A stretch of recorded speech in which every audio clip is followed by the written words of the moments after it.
प्रबोधनी एकादशी के व्रत के बारे में। प्रबोधनी एकादशी, देवउठनी एकादशी कार्तिक मास की शुक्ल पक्ष की एकादशी का बड़ा महत्व है, बहुत बड़ा महत्व है। इस दिन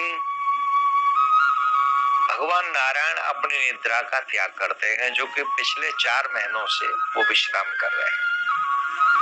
धर्मराज ने कहा, महाराज आपने मुझे कार्तिक मास की बड़ी सुंदर कथा सुनाई है, मैं आपसे सविस्तार सुनना चाहता हूँ। कृपा करके आप मुझे बताएं कि कार्तिक मास के शुक्ल पक्ष की एकादशी के विषय में मैं जानना चाहता हूँ।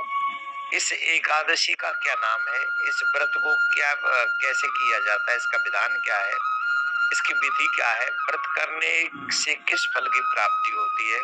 भगवान श्री कृष्ण बोले, हे राजन, शुक्ल पक्ष की इस एकादशी को तुलसी विवाह के दिन आने वाले एकादशी को विष्णु प्रबोधनी एकादशी, देव प्रबोधनी एकादशी, देवोत्थान, देव उत्थव एकादशी, देव उठनी एकादशी आदि नामों से इसको जाना जाता है। एक राजा की भी कथा आती है। जो राजा था वो बहुत धार्मिक था और बड़ा एकादशी का व्रत किया करता था, परंतु वो राजा इतना बड़ा एकादशी का प्रेमी था, पशुओं को भी अपने राज्य में अन्न नहीं खाने देता था एकादशी के दिन। तो ऐसी भी एक सुंदर कथा आती है, पर इस कथा को पूरा नहीं सुना रहे। शॉर्ट में समझिए कि बड़े बड़े लोगों का इस एकादशी के व्रत करने का लाभ और मिलने से इसका बड़े बड़े पाप जो है वो नष्ट हो जाते हैं। कार्तिक मास के शुक्ल पक्ष की एकादशी को हम लोग जो व्रत करते हैं, इस दिन हम लोगों को क्या करना चाहिए, लक्ष्मी नारायण भगवान का पूजन करना चाहिए, तुलसी शालिग्राम का विवाह करना, पूजन अवश्य करना चाहिए। तुलसी पर इस समय सुहाग के इस एकादशी के दिन सुहाग की सामग्री अवश्य समर्पित करनी चाहिए, अवश्य समर्पित करें।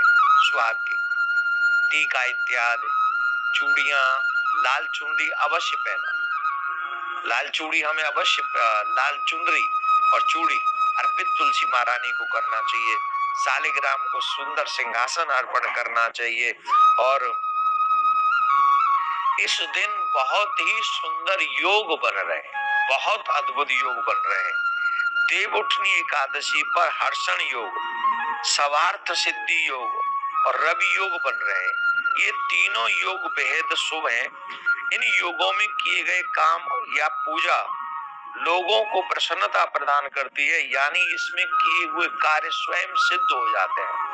तो देवउठनी एकादशी के दिन आप कोई भी शुभ कार्य प्रारंभ भी कर सकते हैं। तो हम लोग जो देवउठनी एकादशी का व्रत करेंगे वो 12 नवंबर को करेंगे और 13 नवंबर को पारायण होगा।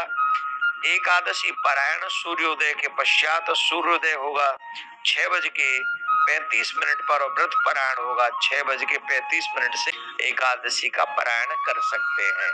तो देवउठनी एकादशी के दिन किया हुआ भजन, किया हुआ दान, किया हुआ कोई भी शुभ कार्य बहुत लाभदायक होता है। तो इस दिन तुलसी शालिग्राम का पूजन करना ना भूले, लक्ष्मी नारायण का पूजन करना ना भूले, अपने इष्ट का पूजन करना ना भूले।